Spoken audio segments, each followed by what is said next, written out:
Dreamer! Welcome back to another episode of the Ratchet and Kim Possible Chronicles, the Solanian Revolution. Last time, the group got started on trying to take down Dr. Nefarious under the command of Captain Quark. Yippee! Also, Kim and Ron demonstrated their loyalty towards Ratchet and how much of a good friend they are to the young Lombax by standing up to Quark and always sticking by him, Ratchet and Clank, no matter what anyone says. So we last left off with the group on their way to the Tyrannoid home planet Tyrannosis. So let's get started on this, everyone. Oh boy, this is gonna be so good.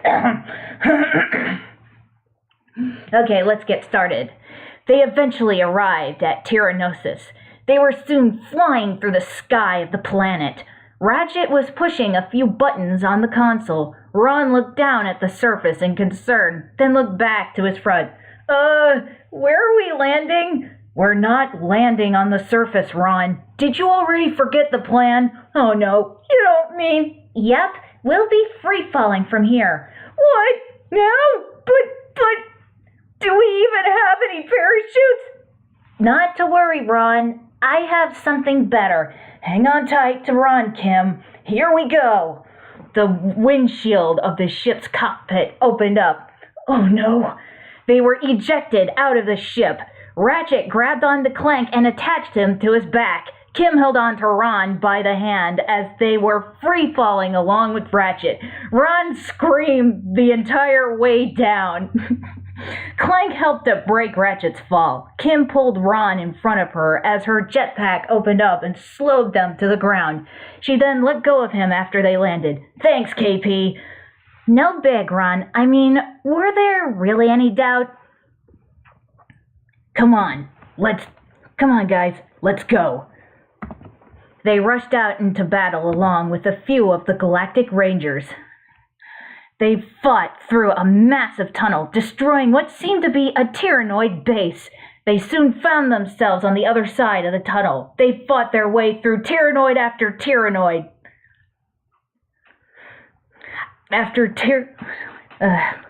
To make their way to the other side. As soon as they got back outside, Sasha contacted them. Nice work, guys. I'm sending an assault vehicle from the dropship. The dropship arrived. From it was an assault vehicle with Quark's monkey on the turret. Go now! Get across the bridge! They got on the vehicle and drove off. Oh, sure. Quark's monkey is contributing to this, but not Quark himself? Ron glared at the monkey. It screeched at him. I still don't trust you, freakish alien monkey. Ron, leave the monkey alone. I mean, seriously, isn't that just perfect? Any KP fan would have seen this coming. They continued on the fight. Within the surrounding area, there were a few massive turrets. The group worked together to take out each and every single one of them. There were many Tyrannoids shooting at them everywhere, but they fought through all of them.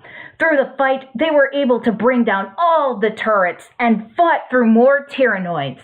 They eventually ran up to a large metal door. Okay, so now what are we supposed to do? Kim turned around and looked up. Look out! Everyone else looked behind them and noticed another dropship flying towards them. It shot a few missiles at the door, blowing it up. Sasha transmitted to them again. Time to finish the job, guys. Get moving! They rushed into a cavern. They soon found themselves inside what seemed to be the main base of the Tyrannoids, which was a massive room.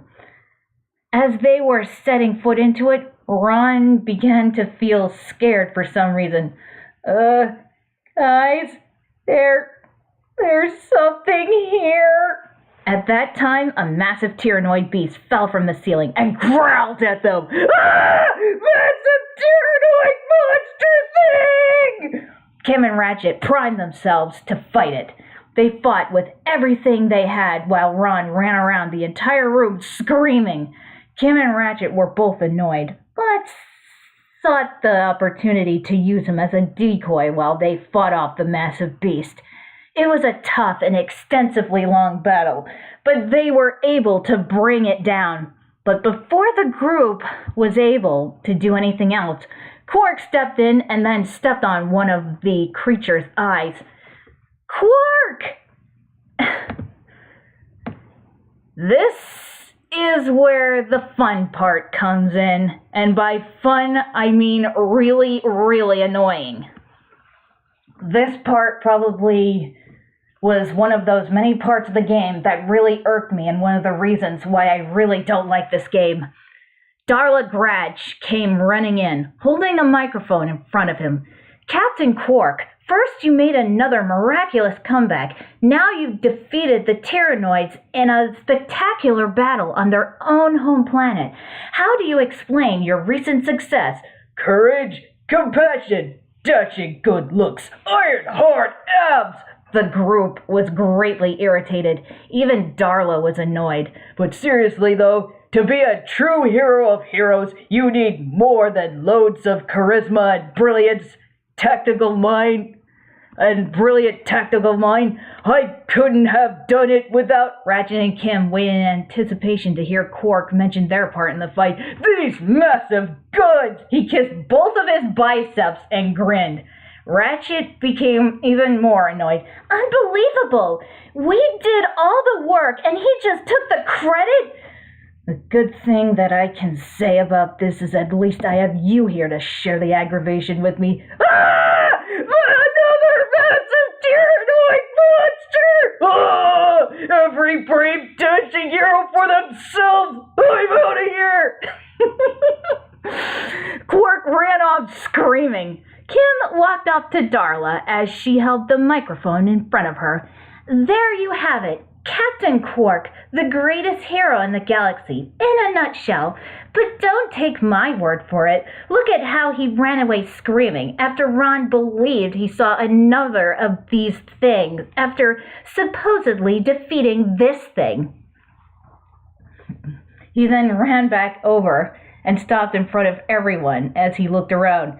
Hey, wait a minute. There is no other Tyrannoid monster. Sorry. Must have seen a shadow. Or something. Well, I guess my work here is done. I'll just be taking my leave. Good luck to all of you. You're going to need it. Darla walked out. She glanced at Quark in an annoyed manner along the way. Man, that felt good. You did that to humiliate me, did you? Oh, don't be like that, Quark. He was just showing everyone the real you. Yeah, don't go hanging on me if the people see you like that. It ain't my fault. Booyah! Booyah! That does it. Stoppable. For that stunt, I'll have you and the rest demoted from cadets to, whatever is lower than cadets, maybe toilet scrubbers? Well, that's a relief. For a minute, I thought you were going to give out a terrible punishment beyond unimaginable. Kim laughed along with Ratchet as they both walked out together. Clank walked out with them. Ron stopped in front of Quark and looked towards him. Oh, that dang noise again. Oh, and by the way, the name's Stoppable. Ron Stoppable. Remember it well. He ran off after the others. Let me turn on the fan to hopefully block out the noise, or maybe my... Oh, come on. Okay, yeah. I think that should do it.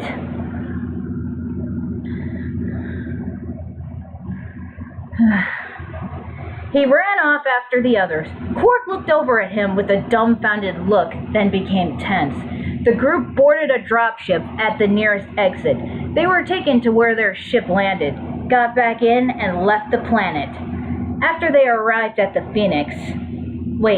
they arrived back at the Phoenix. After they returned, they were greeted by a transmission from Sasha. Hey guys, I'm glad to see all of you in one piece. Hey Sasha, it is such a relief to be back. You must have quite an interesting story to tell. Why don't you meet back in your quarters and fill us in? Oh, we'll be right over. See you soon. Oh, and guys, I'm sorry that I didn't go with you to Terranosis. Believe me, I would have loved to fight alongside all of you. Don't worry about it, Sasha. I'm sure that you can't leave the Phoenix for whatever reason. I don't hold any resentment towards you at all. Kim, thank you. They both smiled. The group headed back to their quarters. There, Ratchet told the story of him and the group's fight against the Tyrannoid beast. With the group were Sasha and Skid listening to his story. Sasha giggled with joy during the story. Skid was enthralled. Kim nodded several times with her arms folded and a serious look on her face. I think the story went a little something like this. It was the biggest Tyrannoid you've ever seen. Big as a star cruiser and packing twice as much firepower. There was no escape. He was coming right at me. Closer, closer. Oh, what am I gonna do, right? Closer, even closer. Click, click. My blaster jammed. No way! What happened next? That's enough of that for now. Okay, now to get back to the story. I hope you could hear that because the noise outside made me have to turn on that dang fan. Just then, the holographic images of Dr. Nefarious and another robot, his butler Lawrence, intervened. Whoa! What the? Kim stood up with a tense look on her face. Hey, Nefarious! So, this is the mighty Q-Force that I've heard so much about. Pathetic! I could obliterate the lot of you, and they wouldn't even mention it in Supervillain Weekly! You must be Dr. Nefarious. I would say it was a pleasure to meet you, but then I would be lying. Ah, you must be the famed Kim Possible, the girl who claims she can do anything except be annihilated! That's kind of the plan, genius. You're a smart mouth, as they say. I'll deal with you and your goofy sidekicks later. Hey, I'm no one's goofy sidekick, or even a goofy sidekick for that matter. Me neither. And as for you, Agent Clegg, I have far grander plans for you. Just wait and see until then. There was a brief pause. All right, Lawrence, you can turn it off now. Ooh, what a treat.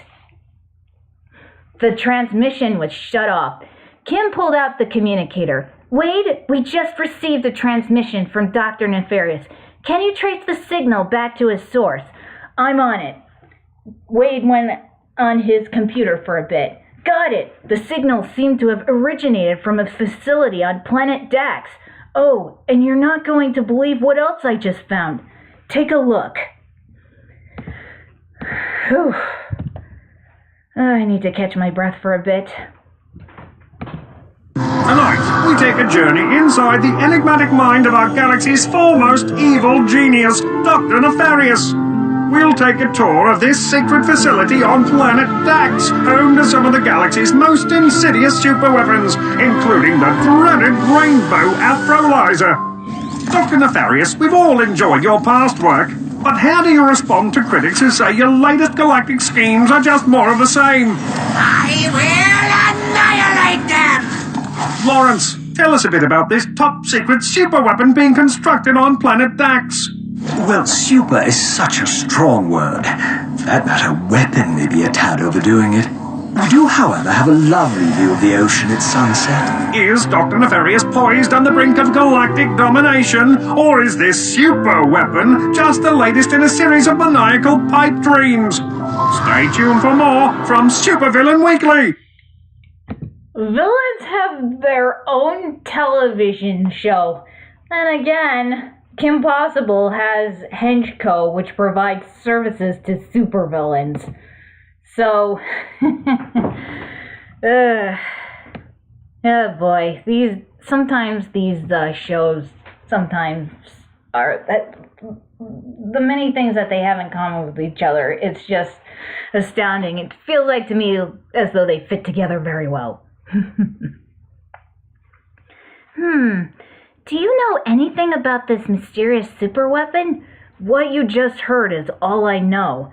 I have asked Al to find out anything else about this. He's looking into it as we speak. We'll need to go over there and find out for ourselves what this thing could be. Agreed. Let's go.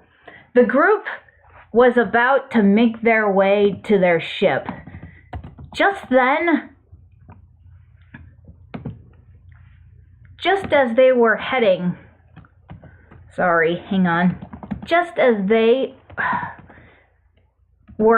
towards their ship, they were stopped by Helga. And just where do you think you're going, kiddies? Excuse me? Oh, no, not that very large and frightening robot lady. What do you want from us, Helga? If you think that you are heading without going through my training course, then you are sorely mistaken. You delinquents, get yourselves in there right this minute. Do we have to? Look, we don't have time to plan your training course, Helga. Quite right. We have a ship to catch.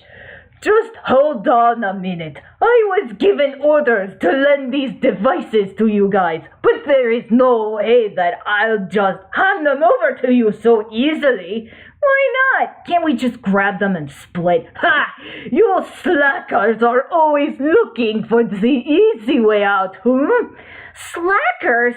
We have been running around this entire galaxy trying to save all of you from some maniacal robot trying to dominate it.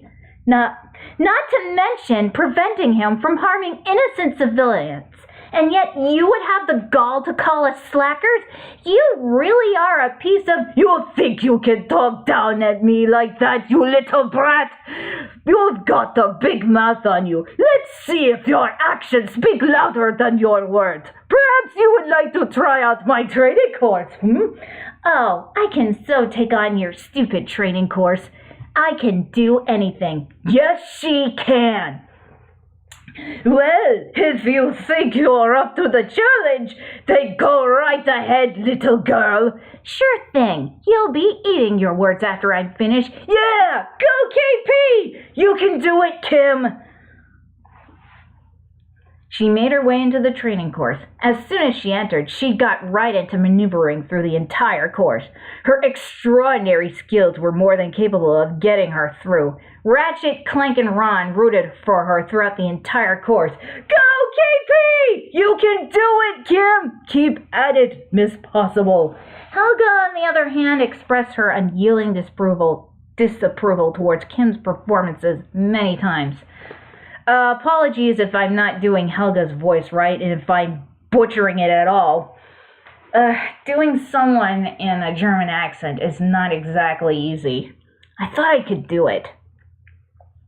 Soon enough, she managed to finish the course and reunited with the guys. Way to go, KP! Well done, Miss Possible. Great job. I knew you could do it. So not the drama, I must say. That was impressive as always. I have to admit, you can't do anything, including make a disgrace out of my training course. What? Is that the best you can do? That was pathetic. What are you talking about? I thought she did great. Yeah, to a bunch of weaklings. Her flimsy and sluggish movements were immature at its best. I did the best that I possibly could in that. You know what? Forget it. Nothing that we're capable of doing will ever please you. Trying to impress you, even a little, will never be anything more than a waste of our time. Waste should not be spelled that. So just hand us those gadgets and we'll be on our way. We've at least earned the right to them. She tossed the two gadgets towards the group. Bratty ne'er-do-wells. Ratchet caught both gadgets. Come on, let's get out of here. You don't need to tell me twice. They rushed towards the ship. got in, and left for Dax. Ugh. I don't know how well I did with that voice, but I don't think I did very well at all. After another long flight, they managed to arrive at planet Dax. As soon as they landed and got out, the communicator went off. Wait, no. Oh man, I can't believe I forgot this.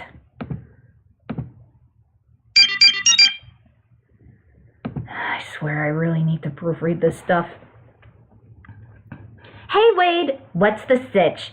Ratchet seemed very ecstatic to hear that. Again. Kim, I've been looking into this facility on your way there. I've managed to find that there are 2 high-security computer terminals. One is inside the main building, and the other is located somewhere out on one of the miniature islands nearby. Thanks, Wade. We'll look into them. She put the communicator away. Let's roll. She rushed off. The guy stood by for a bit as they watched her rush off. Ratchet smiled as he placed his hands on his hips. I never get tired of hearing that catchphrase of hers. What's the sitch? Amazing. He went off after her. Ron and Clank seemed concerned for him. Ratchet, are you okay? Ratchet stopped and looked back at Clank. Huh? Of course I'm okay. Why wouldn't I be? Now come on, let's catch up to her. He went back to going after her. Ron and Clank stood by, still concerned. They don't want to be in a relationship with each other, and yet they still have feelings for one another. Yes, I have noticed that too. They do not yearn for intimacy, but how they are towards each other does not coincide with this notion. I feel as though this is hurting them. True. Don't get me wrong, I love KP, and she loves me too, but I feel as though she's using our relationship to avoid Ratchet and bury her feelings for him. It's not healthy, and you're right about this hurting both of them. And you know what? I don't care how many people don't want to agree with me. Well said, Ron. I can't stand seeing her do this to herself, but I can't get myself to talk her out of this. She's convinced that she shouldn't be with him. I just don't know what to do. I understand, Ron. I am concerned that they will... I am certain that they will figure out what it is that they should be doing. I hope so too, for all of our sakes. They both went off after Kim and Ratchet. You see, there really is something going on. They made their way through the facility. The entire place was owned by Dr. Nefarious, so it was no surprise that they would be constantly under attack by the facility's security bots. The place was indeed swarming with bots, but the team managed to find their way through all of them, the best to their abilities. It wasn't anything that they couldn't handle. They fought their way through until they were able to reach the main terminal. This must be the facility's main terminal. Yes, this should give us high-level access to all of Nefarious's project files. Well then, what are you waiting for, Clank? Start hacking that thing and find out what you can about this mysterious weapon. I am on it. Clank went on to hacking the terminal. I have found something, and I am afraid it does not look good. Huh. On the screen was an image of a sphere-shaped machine. Bio-Obliterator. I see what you mean. Yeah, a name like that can't be anything good. Any ideas on what this thing does? That information has been deleted. Well, that figures. It was actually very smart of Nefarious to erase any important intel regarding this thing. Otherwise, finding out what it does would have been too easy. So where is this thing? Location unknown. Oh man, we can't even find where this thing is. However, a large transport vessel left this facility yesterday. It was heading for the Obani moon system. The Abani moons, huh? Well, let's check it out. I agree. We should head over there now. Hold on for a sec. Didn't Wade mention that there was another terminal on this planet that we should look for? Yeah, that's right. There is, actually. Let's look for that and then head over to the moon system. Fine by me. Let us get going. They rushed out of the chamber and continued through the facility. Not again.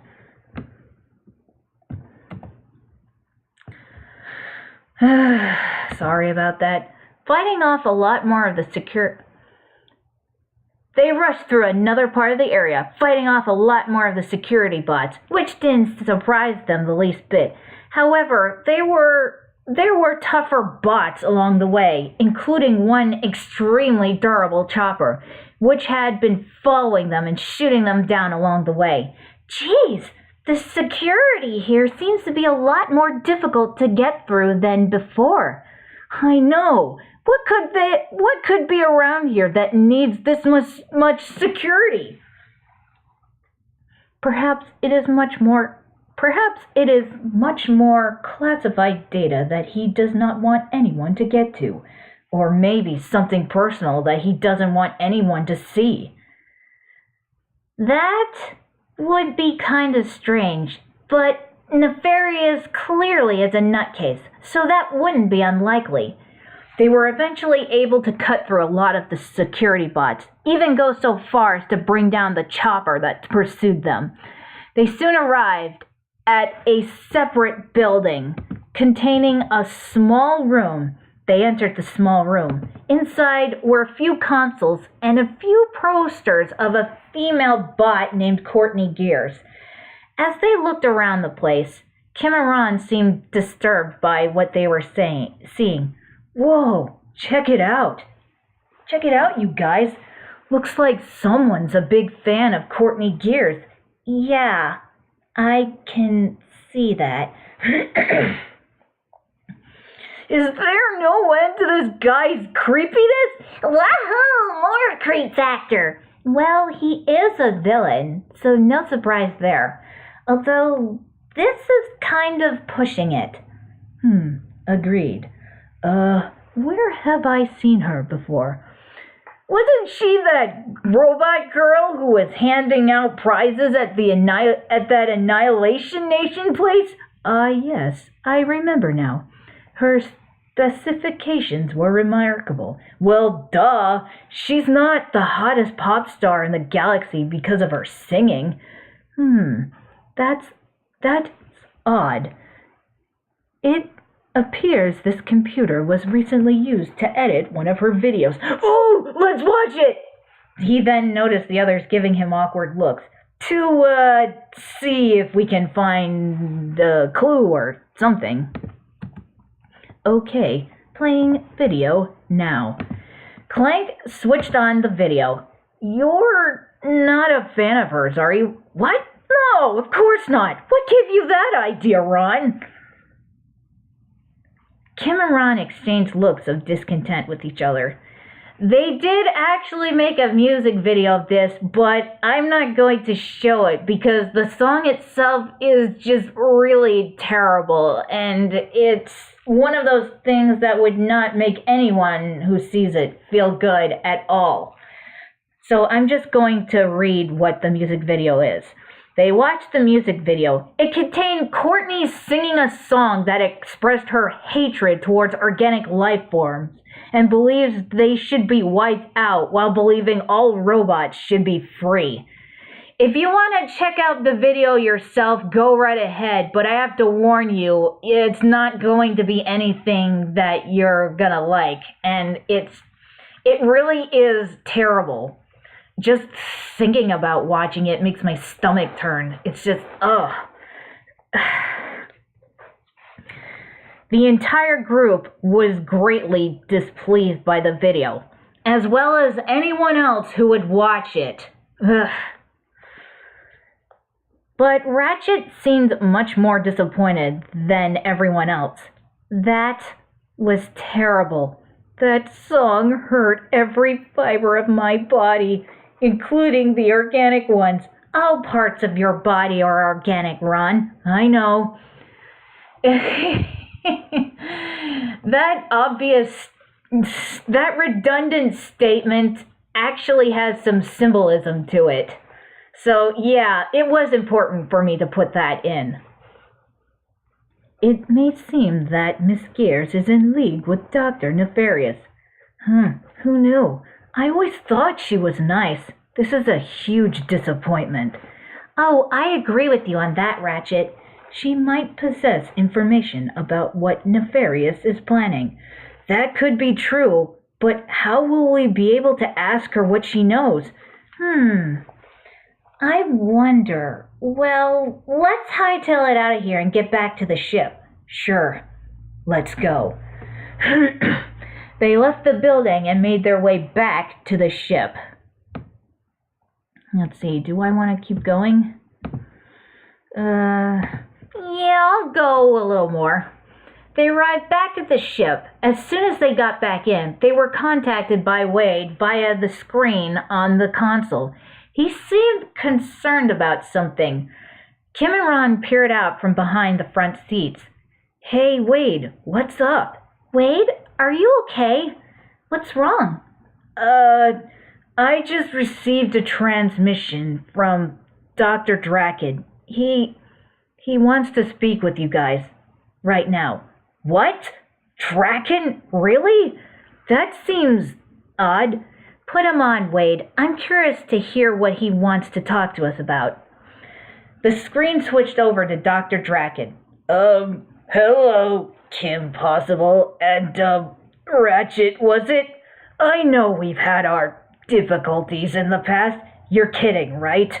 You attempted to use an incredibly dangerous and destructive weapon built by a bunch of psychopathic humans to threaten to take over the Earth. We're way beyond difficulties. Okay, I admit. I may have gone too far, but hear me out. There's something important that I need you guys to know about. It regards one of my greatest creations.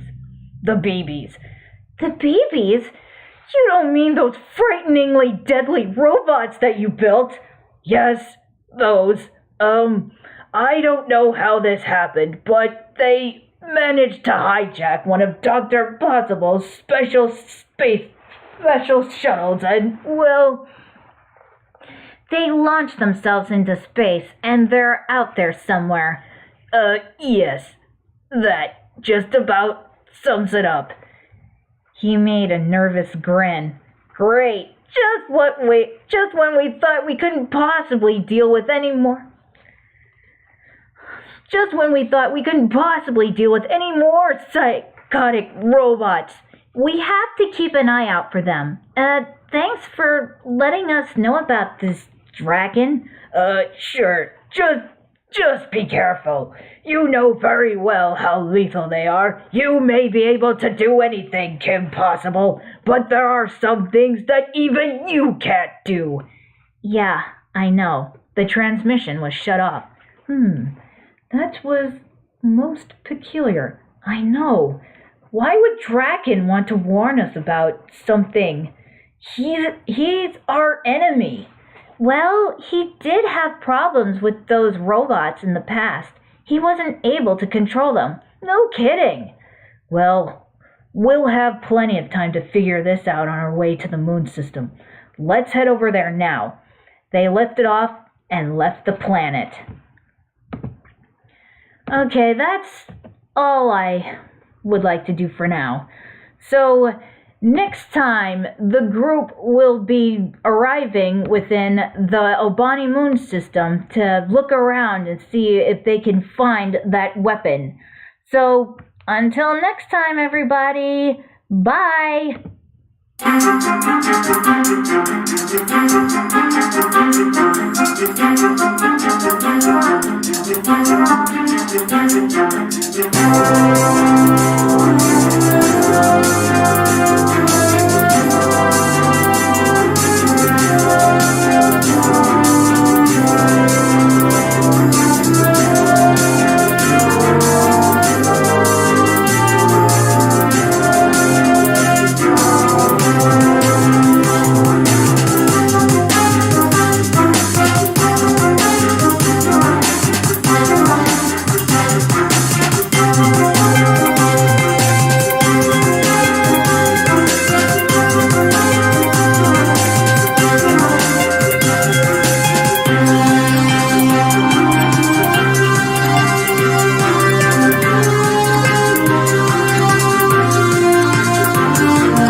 Thank you.